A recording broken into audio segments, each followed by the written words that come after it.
Of course, here's a more detailed version of the story without a heading. My wife had been feeling unwell for a few weeks, but she kept brushing it off as just exhaustion or stress. One morning, she collapsed in the kitchen. I rushed her to the hospital, and after a series of tests, the doctors told us she had a serious infection that had spread.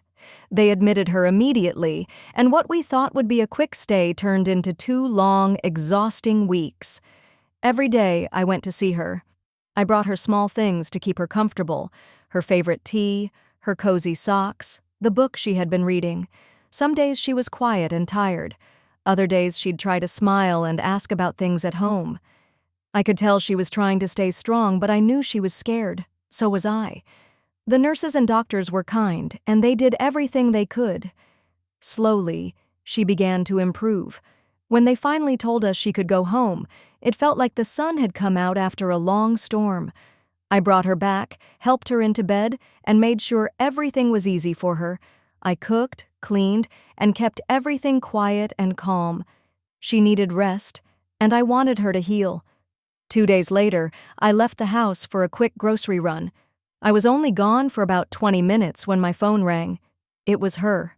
Her voice was soft, almost like she was afraid to speak. She said, "I don't feel right. Something's wrong." I could hear the fear in her voice, and my heart stopped. I told her to stay on the line while I rushed back home. When I walked through the door, I found her sitting on the edge of the bed, pale, sweating, and breathing heavily. I didn't wait. I called an ambulance right away. Back at the hospital, they ran more tests and found out that part of the infection had returned, hidden beneath the surface. The doctors said if we had waited any longer, things could have been much worse. She had to stay in the hospital for another few days, but this time the treatment worked. She started getting stronger again, eating more, sleeping better.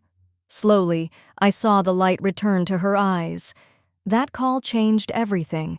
It reminded me how quickly life can shift and how important it is to listen to your instincts and to each other. Since then, I've stayed closer to her than ever, grateful for every moment we have, because now I know how close I came to losing her.